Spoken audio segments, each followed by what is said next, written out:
Viva para todos, muito boa tarde. O meu nome é Carla Rodrigues. Cá estamos para mais um Pedra da Audiência. Estamos todas as sextas-feiras consigo, precisamente às 14 na sua RTV. Hoje, à conversa no Pedra da Audiência, temos connosco uma cara que já nos é muito familiar, aqui precisamente no nosso canal televisivo RTV. Trata-se nada mais, nada menos do que Albino Almeida, é presidente da Assembleia Municipal de Vila Nova de Gaia. Albino Almeida, muito boa tarde. Boa tarde. Muito Obrigada por estar connosco e também por aceitar o convite. Obrigado. De hoje poder estar connosco em direto no programa Pedra da Audiência. É um gosto, é um prazer. Já é uma cara aqui bem familiar. Habitué aqui da vossa televisão. Já é uma cara, um habitué, uma presença, não é? É verdade. Albino Almeida, sabemos que é Presidente da Assembleia Municipal de Vila Nova de Gaia. Exatamente. Portanto, isto existe consigo há quanto tempo, concretamente? Desde as últimas eleições. Desde as últimas autárquicas, Exatamente, portanto. desde as últimas eleições autárquicas. Trata-se de uma cumplicidade que desde 2011, para falar a verdade, desde 2005, quando ele foi candidato a última vez à Junta de Freguesia do Liberdouro, que eu tenho com cumplicidade que eu tenho com o Dr. Eduardo Vítor, o atual Presidente da Câmara de Gaia.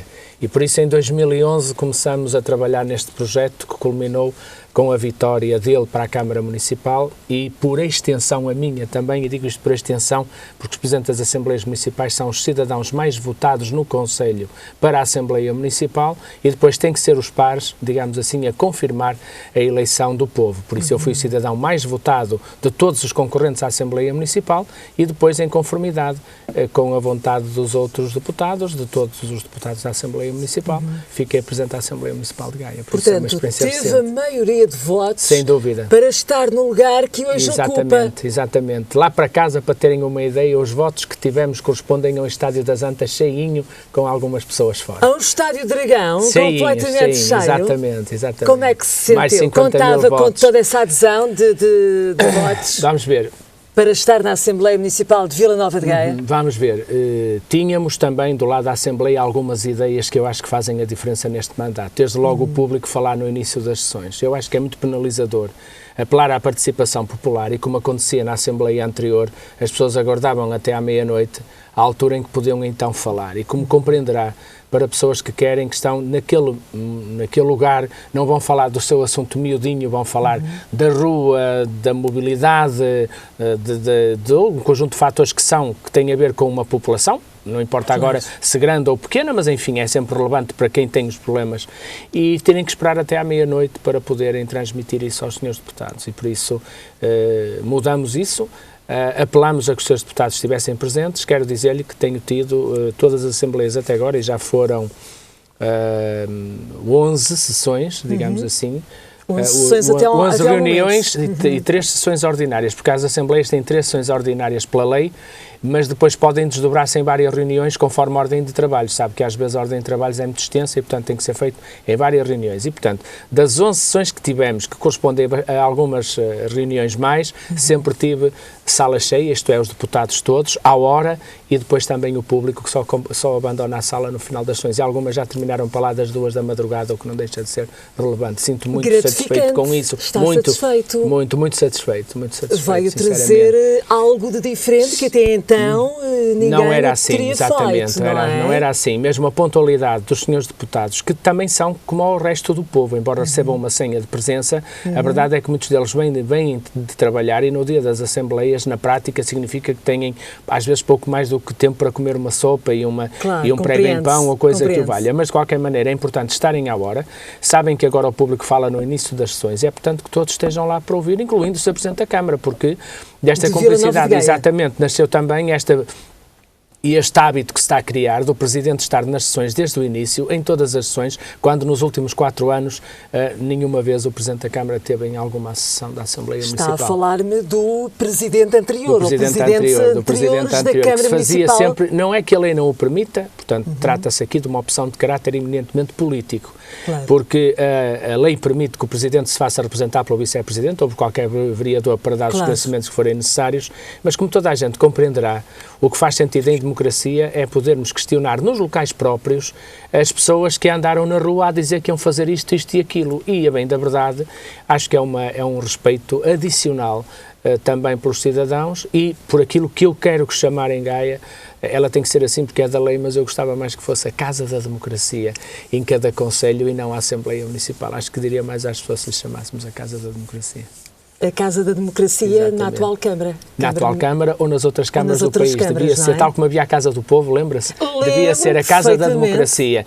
E digo mais, os presidentes das Assembleias, o que me dá algum conforto do ponto de vista pessoal, não são cargos remunerados. E eu tive a grata sensação de receber do Tribunal de Contas a indicação de que, não sendo remunerado por aquilo, não era político. O que é uma sensação interessante, porque há pessoas que estão nos cargos remunerados, como o atual Presidente da República, há 20 anos que exerce cargos políticos, diz que não é político. Veja bem, do ponto de vista do Tribunal de Contas, só é político quem dependa momentaneamente de uma remuneração para o cargo que exerce. Ora, eu não tenho remuneração. Tenho senhas de presença, que são ligeiramente superiores às dos deputados, mas, senhas, em boa verdade, o que acontece é que é um cargo que eu posso dizer, em mais de 90%, é um cargo exercido em voluntariado. E, felizmente, tenho podido receber pessoas e, de alguma maneira, ampliar, que é uma coisa que eu acho que é fundamental também, a ampliar a capacidade da Câmara, enquanto autarquia, mais da autarquia do que da Câmara, porque muita gente diz, sem nenhuma maldade, diz, o Presidente da Assembleia Municipal da Câmara de Gaia. Eu costumo dizer não. Presidente Municipal da Assembleia de Vila Nova de Gaia. Exatamente. Presidente da Assembleia Municipal de Vila Nova de Gaia significa que ela é autónoma, que ela tem os representantes do povo e que é autónoma da Câmara. A Câmara é executivo, a Assembleia Municipal é deliberativo. Delibera, por exemplo, as taxas, delibera um conjunto de matérias que depois a Câmara aplica sob proposta da Câmara, na maior parte das vezes, e por isso é que é relevante ampliar, dizia eu, o espaço em que os próprios municípios, que não podem ser recebidos quando querem por um vereador, muito menos pelo Presidente, pelas agendas brutais que os cargos executivos hoje têm.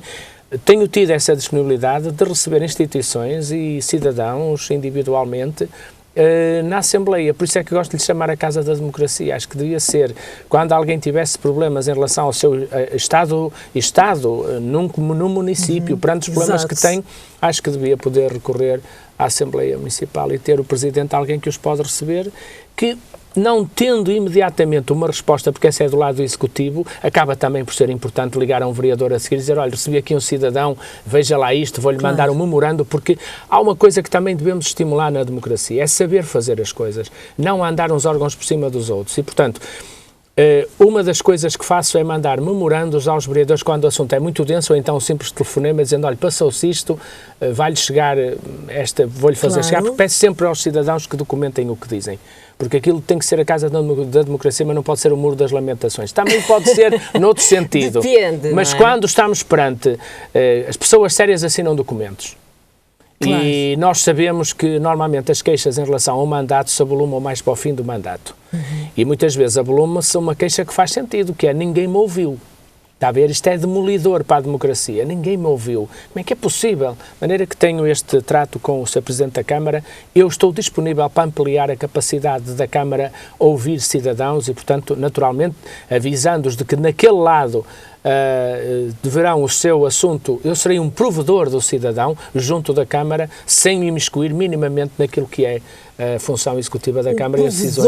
O provedor dos gaienses. Do povo. Exatamente, si. Por isso é que eu gostava que aquilo se chamasse a Casa da Democracia e saber que tem ali um provedor. Acho que isso faz todo sentido na democracia local. Por isso também votaram em grande massa penso que sim, penso que sim, Almeida, penso que sim também.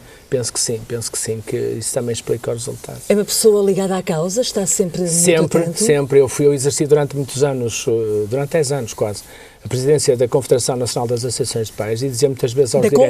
Da Confap. E dizia muitas vezes aos diretores e aos diretores das escolas, aos vereadores de vários conselhos com quem falei, aos ministros com quem falei, e também às próprias associações de pais, que nunca deixassem de ouvir as pessoas, porque muitas vezes metade dos problemas, saiba, Carla, se resolvem ouvindo as pessoas. As pessoas, se tiverem alguém que as ouça, ficam com a sensação, mesmo que não resolva substancialmente o problema, esse momento para elas é muito importante. E eu acho que essa é uma obrigação de quem se dedica às causas, à causa pública, nomeadamente. Sabemos que tem outras atividades.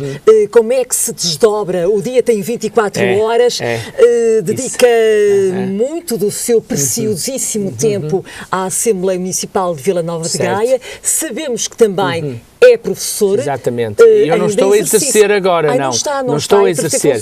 A minha atividade agora tem a ver com... Fui professor no Colégio do Rosário durante muitos anos olha, peço desculpa de focar um caso especial, mas ainda há dias encontrei o pai de uma antiga aluna, um grande homem de ciência deste país, o professor Sobrinho Simões, que me dizia, a Joana, que foi minha aluna, que tem 37 anos, peço desculpa de dizer a idade da Joana em público, mas a verdade é que ele dizia-me que acabou agora a especialidade. O que significa que, como ela foi minha aluna aos 6 anos, a Joana passou verdadeiramente 31 anos ininterruptamente a estudar, o que dá bem noção de como é hoje exigente uma especialidade médica, por exemplo, do tempo, e penso que a Joana terá a continuar a estudar, tal como o pai, de resto, o professor Manuel Sobrinho Simões, pela vida fora, o que significa... medicina. Exatamente, o que significa que o mundo hoje é muito exigente e temos que ser focados nas atividades para podermos ter rendimento. No meu caso em concreto, como lhe dizia, eu não dou aulas há uns anos, estive ligado à parte da educação, porque essa é a minha praia, por assim dizer. É verdade. E faço neste momento, trabalho como, digamos, consultor de algumas empresas. Isso sim permite-me, aquilo que eu faço normalmente é que, em boa verdade, no início da manhã, se estivermos a trabalhar no início da manhã, aproveitando a hora de almoço para fazer reuniões de trabalho com pessoas, acho que nos rende imenso. O dia pode render imenso. De mim dizem que eu faço milagres em termos da multiplicação do dia, mas enfim, acho que é um bocado exagerado. Agora lá consigo meter as coisas dentro, sim. Às vezes ando horas que temos. Às vezes ando um bocado aflito, porque não sei dizer que não a ninguém, enquanto sempre um cantinho da agenda e depois se alguma coisa corre mal atraso-me e tal, mas enfim. Ontem, como vi a Rainha de Inglaterra pedir desculpa ao Papa por chegar atrasada, ela que é o paradigma da pontualidade no mundo, comecei a sentir mais confortado. Exatamente. Exato. Quanto ao ensino, uma vez que uma pessoa, digamos que foi ligado ao ensino, digamos, se tivesse que voltar, voltaria? Claro, sempre. Sente saudades? Muitas vezes sinto, sabe, porque nestas coisas, quando se esteve em aulas, às vezes, quando se vê certas coisas olha, por exemplo, ainda ontem, um artigo de fundo de um jornal desta cidade dizia que a educação estava cheia de corporações e que os paizinhos, assim, numa forma verdadeiramente miserável de... A educação, também todos sabemos, não está de boa saúde em Portugal. Não, mas era preciso ter uma visão mais rigorosa e é por isso que às vezes dava vontade de explicar às pessoas que em matéria de educação muita gente opina sem fazer a mínima ideia do que está a dizer. Portanto, ontem esse artigo dizia, grosso modo, que a educação estava capturada de interesses, entre os quais os dos paizinhos.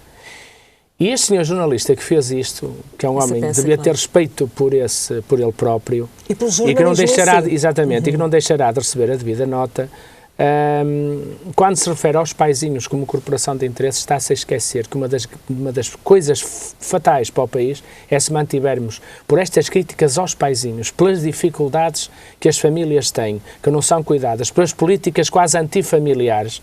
O que vai acontecer é que este senhor jornalista daqui a uns anos está reformado, mas se estiver a trabalhar vai escrever paninhuros, porque ninguém lerá o que ele escreve, principalmente os jovens. Portanto, devia ter mais respeito pelas famílias e lamento dizê-lo, ele é a diretora adjunta do Jornal de Notícias, mas prestou ontem um péssimo serviço àquilo que é neste momento a necessidade que nós temos. Quase que imperdoável, não é? Absolutamente imperdoável desta maneira, porque repare, eu admito que haja corporações na educação, mas seguramente as dos pais gostariam bem as escolas que lá estivessem mais, até porque ele referia-se a um estudo do EPIS, os empresários pela inclusão social, e os empresários pela inclusão social trazem um estudo que prova que quanto mais é a motivação dos pais para acompanhar a escolaridade dos filhos, melhor ela resulta em termos de aproveitamento escolar, em termos de retenções, em termos de sucesso. E a razão pela qual muitas vezes tenho saudades de voltar à escola é que eu durante o tempo em que chamei a atenção para certos erros na educação, era o saber de experiência feito, sabe? Porque eu quando fui para o Colégio do Rosário em 79, ao sábado eu explicava aos pais como é que dava a matemática aos filhos, porque não queria que os filhos levassem trabalhos para casa. E as pessoas estavam todas muito habituadas a que os meninos deviam levar muitos trabalhos para casa, até porque comparavam. O Colégio do Rosário era ainda, é hoje um colégio de referência. Eu sei, eu conheço. E por isso significa que os meninos tinham que ter, ao longo dos anos, como se os meninos não mudassem, como se as famílias não fossem novas, a cartilha a aplicar era sempre a mesma. Esse é um dos dramas da nossa escola que o Ministério induz, porque faz circulares iguais para todos, quer um modelo igual para todos. Acontece que as crianças são diferentes, as famílias são diferentes, as realidades socioeducativas e muita coisa mudou. E é por isso, e justamente às vezes tinha a tentação de lá voltar para dizer isto é primeiro preciso perceber quem temos à nossa frente, que alunos temos, depois é que famílias pertencem. E a seguir preparar a oferta pedagógica que temos que fazer aos alunos, conjugando a realidade que conhecemos. E por isso, é verdade que a profissão é difícil, é verdade que hoje é difícil ter tantos alunos numa sala de aula, mas eu tinha 36 alunos na sala de aula. 36, não compara com coisa nenhuma. São mais 10. São mais 10 no primeiro ciclo em relação àquilo que hoje se acha que são turmas muito grandes, e são, seguramente. Especialmente porque a profissão é monodocência, ainda, e quando os alunos começam a ter dificuldades, seria preciso um conjunto professores, uma bolsa de professores, que pudesse, como se faz nos países mais avançados da Europa, nomeadamente a Finlândia, aqueles alunos terem aulas que visam retirar aquela dificuldade ao aluno para que ele possa depois acompanhar a turma. E, portanto, dava vontade às vezes de voltar lá outra vez e dizer assim, eu ainda não me esqueci.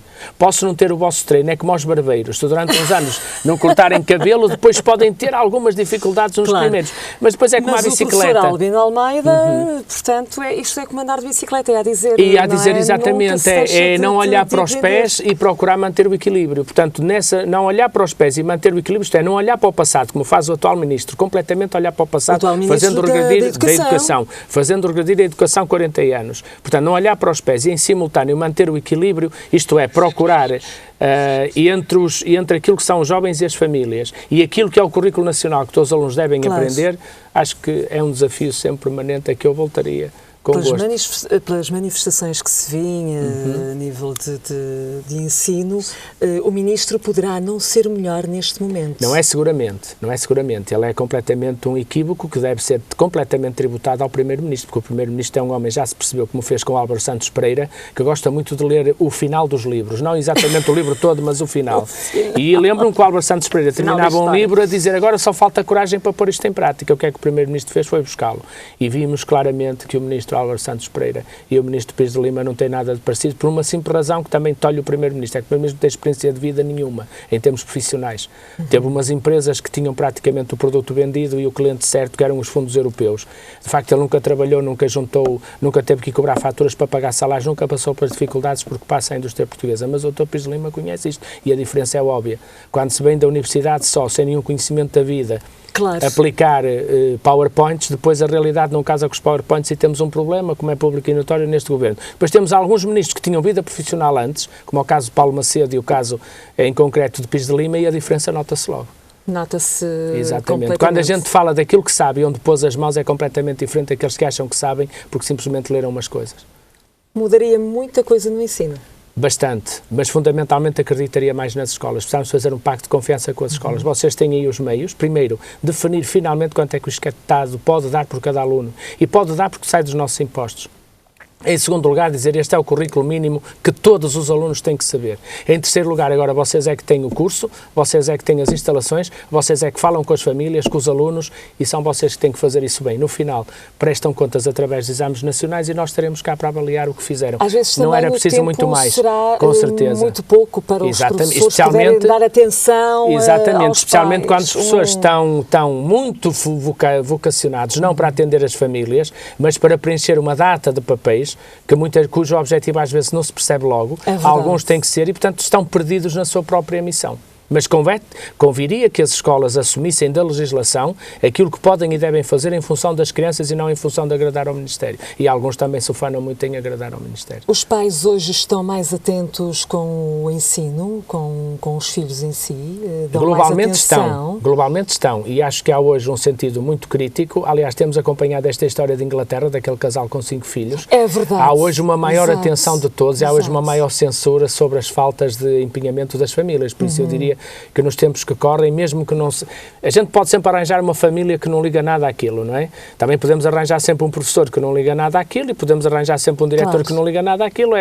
Isso podemos sempre. Se quisermos ir por aí, temos sempre algum exemplo para dar. Mas eu prefiro ver o global. E o global aponta para que, efetivamente, nós temos avançado muito nos últimos 40 anos, temos dificuldades inerentes, por exemplo, digo isto muitas vezes, dou o exemplo de um colégio do Porto, a que o diretor me dizia há uns anos, vou precisar de pôr mais psicólogos, porque os meninos chegam a casa e dizem, o meu pai entregou ontem a casa, agora diz que vamos buscar sem o carro, e eu gostava de saber, nesta circunstância, se nós aprenderíamos, se a Carla ou eu fôssemos trabalhar em cada dia, com tantos problemas na cabeça, certamente o nosso rendimento refletiria isso. E, portanto, querer hoje que os meninos, com tantos problemas sociais, com 515 mil famílias na pobreza, quando se diz a indisciplina está a aumentar dentro da sala de aula, é preciso olhar para as causas, porque os rios são violentos, mas das margens que os comprimem, como dizia Brecht, pouca gente gosta de falar.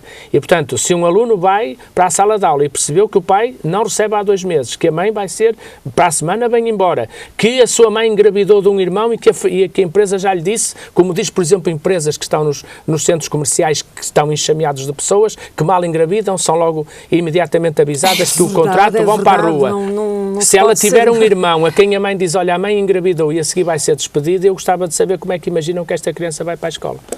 Mas já há escolas que já têm, escolas e colégios psicólogos, claro, apoio psicológico às crianças, sem dúvida, porque hoje cada vez mais é imprescindível, é muito importante haver um psicólogo em cada escola para ajudar as crianças, porque o rendimento escolar delas reflete a situação em que elas vivem e mais. Porque vivem muito aqueles problemas de casa. Há um projeto de ciência emocional na escola que tem vindo a ser divulgado, tem vindo a alargar a sua estratégia, que visa exatamente a fazer com que os miúdos, através de atividades próprias que se inscrevem nos clubes de inteligência emocional, que esses miúdos aumentem, aliás a Visão fala disto esta semana, portanto recomendo vivamente, peço desculpa da publicidade, mas a RTV certamente honra-se quando faz publicidade ao bom trabalho de outra comunicação social, neste caso da Visão, sobre a atenção.